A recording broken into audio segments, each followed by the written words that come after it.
एक कटा हुआ पेड़ उठाते और उस पेड़ को नदी के ऊपर से दूसरी तरफ धकेलते।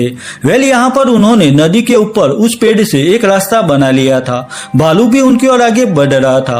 अब वो तीनों एक एक करके उस पेड़ के सहारे दूसरी तरफ आ रहे थे। स्टीफन और एलन दूसरी तरफ आ चुके थे और चार्ल्स भी धीरे धीरे आगे बढ़ रहा था। लेकिन उसी वक्त वो भालू भी वहां आकर वो पेड़ अपने पंजे से हिलाने लगता है, जिससे चार्ल्स का कंट्रोल चला जाता है और वो फ्लैश सिग्नल वाली बैग पकड़ के उस पेड़ से लटका हुआ था।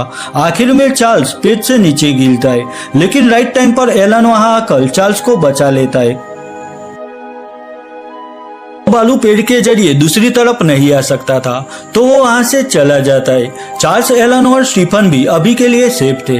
चार्ल्स एलन से कहता है कि सारे फ्लेयर सिग्नल्स उस नदी में गिर गए, तो अब हम किसी प्लेन या हेलीकॉप्टर को सिग्नल नहीं दे पाएंगे। लेकिन एलन चार्ल्स से कहता है कि डोंट वरी, हम जरूर कोई रास्ता निकाल लेंगे। वही चार्ल्स भी उसकी जान बचाने के लिए एलन को शुक्रिया कहता है। अब तीनों वहां से आगे बढ़ते हुए एक जगह पर आते। चार्ल्स देखता है कि यह उनकी कैंप साइट थी, यानी कि तीनों वापस उसी जगह पर आ गए थे जहां से उन्होंने शुरुआत की थी। अब तीनों के पास यहाँ रुककर रेस्क्यू टीम का वेट करने के अलावा दूसरा कोई रास्ता नहीं था। वही उन्हें भूख भी लगी थी, तो चार्ल्स एलन का दिया हुआ चाकू स्टीफन को देता है। चार्ल्स स्टीफन को चाकू एक मजबूत लकड़ी के साथ जोड़कर स्पीयर बनाने के लिए कहता है, जिससे वो मछलियों का शिकार कर सके।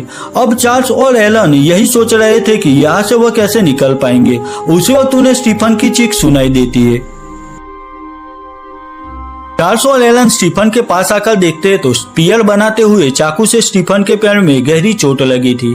चार्ल्स स्टीफन के जख्म को साफ करके उस पर एक कपड़ा बांध देता है। अब इस सिचुएशन में वो यहाँ से आगे नहीं जा सकते थे, तो वो सब आज की रात वहीं पर बिताने का डिसीजन लेते। अब रात हो चुकी थी, स्टीफन आराम कर रहा था और